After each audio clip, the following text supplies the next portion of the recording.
ಎಲ್ರಿಗೂ ನನ್ನ ನಮಸ್ಕಾರ ಬಂಧುಗಳೇ.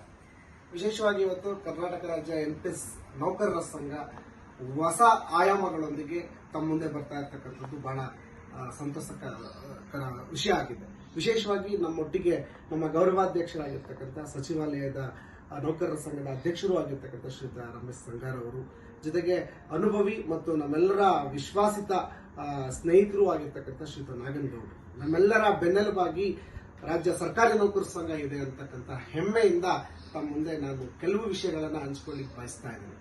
ಬಹುಶಃ ಇನ್ನೇನು 2 ವರ್ಷ ಬಂದ್ರೆ 20 ವರ್ಷಗಳು ಸಂಧಿಸ್ತಾ ಇದೆ. ಇನ್ನೂ NPS ಅನ್ನತಕ್ಕಂಥ ದೊಡ್ಡ ಜ್ವಲಂತ ಸಮಸ್ಯೆ ನಮ್ಮ ಕಣ್ಣ ಮುಂದೆ ಹೋಗ್ಲಾಡ್ಸಕ್ಕಾಗ್ತಾ ಇಲ್ಲ. ಕಾರಣ, ಕೆಲವರು ತಮ್ಮ ಸ್ವ ಅಭಿವೃದ್ಧಿಗಾಗಿ ಸಂಘದ ಹೆಸರಿನಲ್ಲಿ ಸಂಘಟನೆ ಮಾಡಿಕೊಂಡು ಕೆಲವೊಂದು ವಿಚಾರಗಳಲ್ಲಿ ತಾವು ಅಭಿವೃದ್ಧಿಯನ್ನ ಹೊಂದಿರತಕ್ಕಂಥದ್ದನ್ನ ತಾವೆಲ್ಲರೂ ಕೂಡ ರಾಜ್ಯದಲ್ಲಿ ಗಮನಿಸಿದ್ದೀರ. ಬಹುಶಃ ಇವತ್ತು ಇದಕ್ಕೆ ತಾರ್ಕಿಕವಾಗಿ ಅಂತ್ಯ ಆಡಬೇಕು ಅನ್ನತಕ್ಕಂಥ ನಿಟ್ಟಿನಲ್ಲಿ ಇಲ್ಲಿ ವ್ಯಕ್ತಿಗಳು ಮತ್ತು ಶಕ್ತಿ ಒಂದಾಗಿರ್ತಕ್ಕಂಥದ್ದು ತಮ್ಮ ಗಮನಕ್ಕೆ ಮತ್ತೊಮ್ಮೆ ತರಕ್ಕೆ ಬಯಸ್ತಾ ಇದ್ದೀವಿ. ಜೊತೆಗೆ ಇಲ್ಲಿ ನಮ್ಮೆಲ್ಲರ ಬೆನ್ನೆಲುಬಾಗಿ ರಾಜ್ಯ ಸರ್ಕಾರಿ ನೌಕರರ ಸಂಘ ಇದೆ ಮತ್ತು ರಾಜ್ಯದಲ್ಲಿ ಅದರ ಮಾತೃ ಸಂಘದ ಅಡಿನಲ್ಲಿ ಬರ್ತಕ್ಕಂಥ ಎಲ್ಲ ಅಫಿಲಿಯೇಟೆಡ್ ಸಂಘಗಳು ನಮ್ಮೊಟ್ಟಿಗಿದ್ದೇವೆ ಅನ್ನತಕ್ಕಂಥದ್ದನ್ನ ತಮ್ಮ ಮುಂದೆ ನಾನು ಸ್ಪಷ್ಟೀಕರಣ ಕೊಡಲಿಕ್ಕೆ ಬಯಸ್ತಾ ಇದ್ದೀನಿ.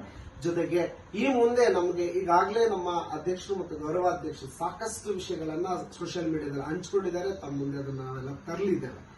ಇದರ ಜೊತೆಗೆ ನಮ್ಮ ಮುಂದಿನ ಗುರಿ ಏನಪ್ಪಾ ಅಂತಂದ್ರೆ, ಇದು ಕನಸಲ್ಲ, ಇದು ನಮ್ಮ ಗುರಿಯಾಗಿರುತ್ತೆ. NPS ನ ಅಬಾಲಿಷ್ ಮಾಡೋದು, OPS ನ ರಿಸಾರ್ಟೇಷನ್ ಮಾಡೋದು ಶಾರ್ಟ್ಲಿ. ಅದು ಹೇಗೆ ಅನ್ನತಕ್ಕಂಥದ್ದು ಈಗಾಗಲೇ ಮಾನ್ಯ ಸಿದ್ದರಾಮಯ್ಯನವರ ಸರ್ಕಾರ ತಮ್ಮ ಪ್ರಣಾಳಿಕೆಯಲ್ಲಿ ಹೊರಡಿಸಿರುವಂತೆ ಈ ಒಂದು NPS ಅನ್ನು ಹೋಗಲಾಡಿಸಲಿಕ್ಕೆ ತಮ್ಮ ಪ್ರಣಾಳಿಕೆಯಲ್ಲೇ ಹೊರಡಿಸಿದ್ದಾರೆ.